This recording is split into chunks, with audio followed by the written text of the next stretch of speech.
Hi, it's Fiona from Get Your Rock Out. I'm here with Jack and Alex from Tax the Heat. Hi guys, nice to meet you. Nice to meet you.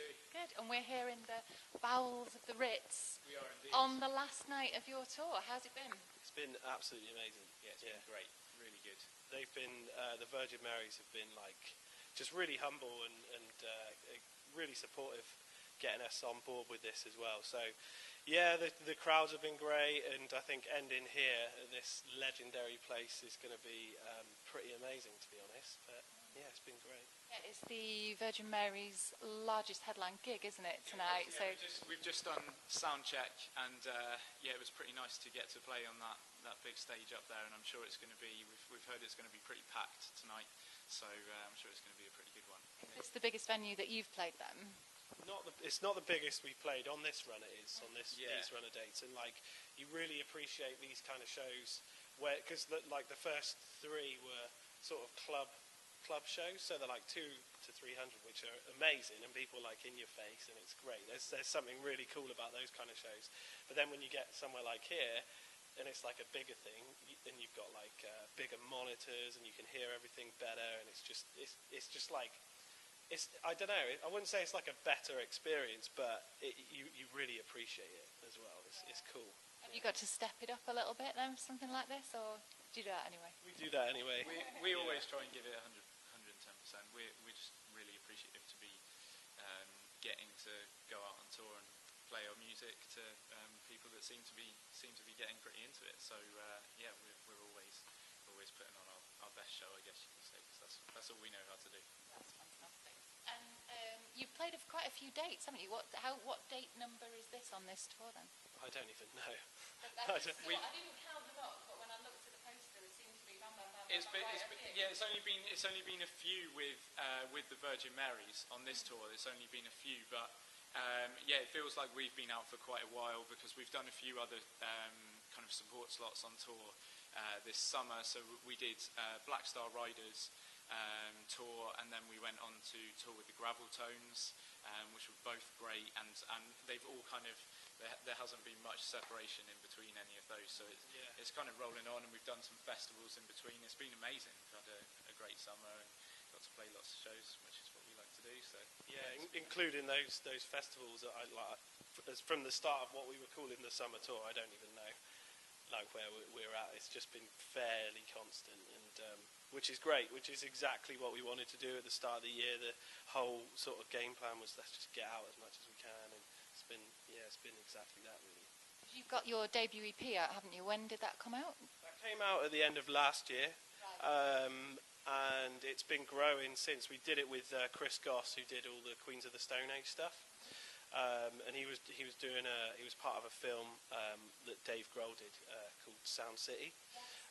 So he was part of that, and he was on tour with them, and then his band Masters of Reality, and then flew into Bath, where we're based near there, and did the EP with him, which was just like a complete dream really to do that. And we wanted to put it out on vinyl and do this kind of cool thing with it, and just kind of let it grow, and it's been doing that, which is great, and it's led to us.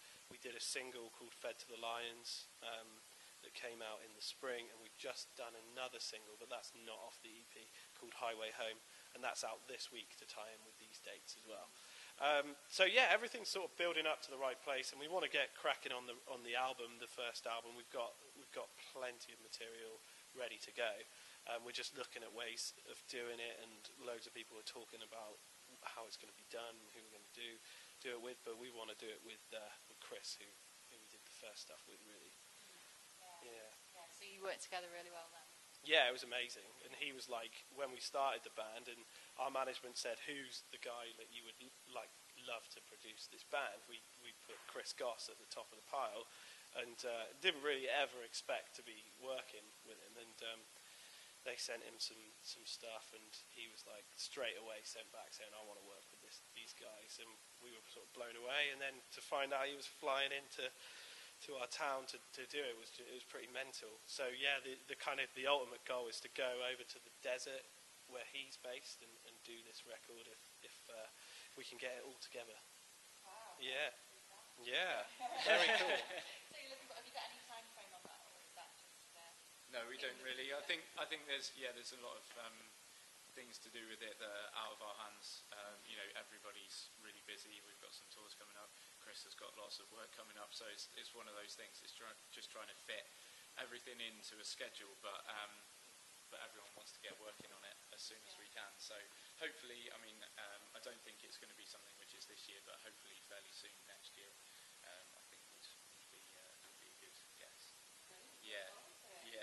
It's interesting you say that you wanted to bring it out on vinyl as well, because a lot of bands seem to be doing that now, and coloured vinyl. I'm very excited about as well. It's pretty cool. So, is this a big sort of shift back to vinyl now? Or? I think there's that is going on in the kind of music loving community. I've been buying it for a long time now, and grew up listening to records through my dad's record collection and stuff like that. So from that point of view, I'd always wanted to put something out of my own onto vinyl when it came to that point.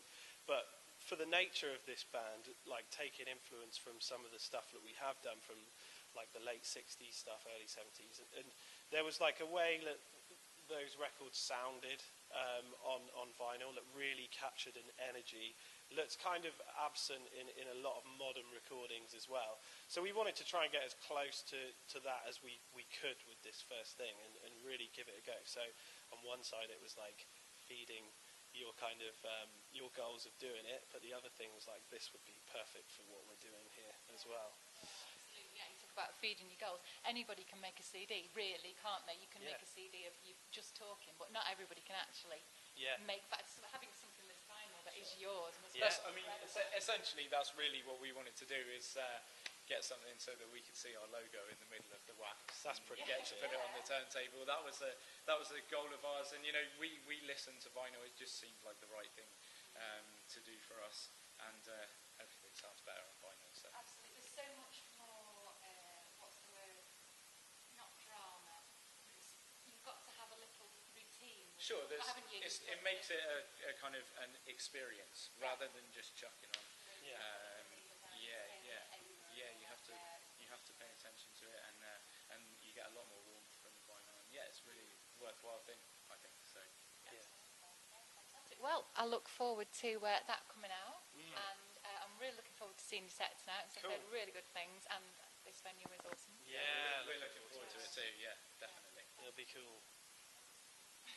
Great to meet you guys, and see you again soon. Cheers. Right, thank you. Bye bye.